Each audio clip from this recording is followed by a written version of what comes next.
All right, welcome back. This is Tech for the Nerds, episode 5. We're going back to Google products. I just wanted to highlight a couple things and bring home a couple things from the past episodes in regards to using Google Forms and integrating that into the calendar or integrating spreadsheets into our calendars. So what I wanted to show you with this one is how we have our volunteers help sign up for programs.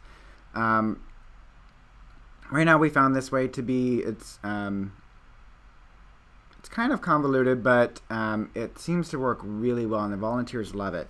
So what I want to start off with is showing what our volunteers see. So if you remember from previous podcasts, I showed you we have a wiki space for our volunteers to help provide them resources and things like that that we don't want to put on our website.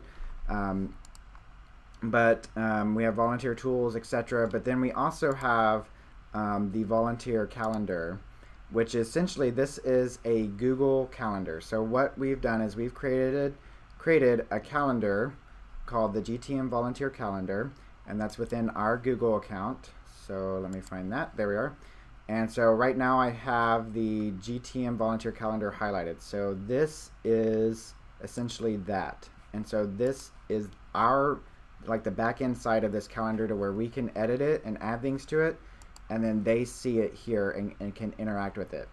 So one way that they're capable of interacting with it is actually signing up for the events that they see on here that they want to participate in. So for example, if you remember how we have that booking system, the booking system kicks the event over here and automatically has something inputted into the calendar invite, which is a link. So what we've done is, first I'm going to show you there's a component that you have to set up. So you have to set up essentially the spreadsheet for them to sign up in. So what we've done is we've created this Ed Volunteer Sign Up sheet, which is a Google spreadsheet, and each tab is a different program that the people can sign up for.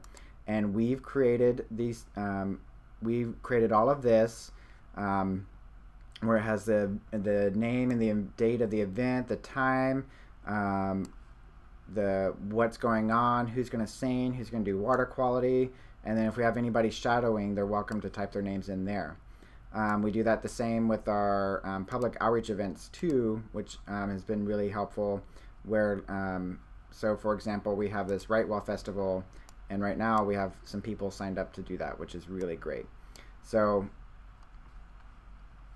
we created this, and then what you have to do is, let's say I had a public outreach event happening. So what I would want to do is I'd go to this calendar, and I'm going to find a date far away so that if volunteers looking through the calendar, we don't want them to be scheduling anything. So let's say I have an event happening June 27th, 2014. What I would want to do is add an event, and we'll call it I like to keep them consistent, so I call it public outreach, and then I'll give the name of the event. So we'll call it Pollinator Week. Then edit event. Then what I'll do is it's not usually all day, so I'll give it times, and then I'll say exactly where it's at. This is really good as well for if you do have a tech savvy volunteer. They're able to put this address into their phone and find the address if they're driving or something. So we'll just say that it's here, River Road, Ponte Vedra Beach, Florida 3202, and then the description. Now here's where you can put in links, and this is what I love about Google Calendar. Now think about it, unfortunately you can't just copy and paste a link into here because it's going to consider that link a text. So like I can't just go to here, copy and paste this, and say go to this thing and be able to click on it. It won't be active. So you have to think about this as like an HTML coding kind of thing. So what I want to do next though is, well, I know where I want to link them. I want to link them to the public outreach and community education tab on this spreadsheet. This is where I want to link them to. So what I need to do is, first I need to say, you know, I like to give a description. So here is the description, and I like to give as much detail as possible because the more details the better, especially when if you're not attending that event and you're having a volunteer do it on behalf of your organization. So here's the description. So I would give contact name, contact phone, all that fun stuff, and a description so that they can read it, and if they're interested in participating, they can participate. And then it says, if you're interested, click here to sign up. All right, so what we want to do is we want to link this word, or this, we want to link this word so that when they click it, it brings them to that web page. So how we do that is you have to do a little bit of coding. So the coding for putting in a hyperlink or hyperlinking something in HTML coding is you would do the little alligator bracket a href, which is hyperlink reference, equals quotation mark. Then you're going to find what you want to link. And what I really love, what we discovered after trials and tribulations, is that you can actually link to a specific tab, which is really helpful. So because volunteers usually do not see these tabs down here. So you can link them to a specific tab. So you just go copy and then paste. Now make sure that your spreadsheet is available, or it's open to the public, so that they don't have to be signed in to view it. Okay, so then what you want to do is after you've pasted, you do another quotation mark because you're finishing that quotations. Then what I like to do is, and I recommend this on a lot of things, is you have to send it, so when they click on it, the website needs to know, do I open from the page that I'm in, or do I open up a new page? And what I always like to do is have a new page opened up. So what I would do is do target equals underscore blank.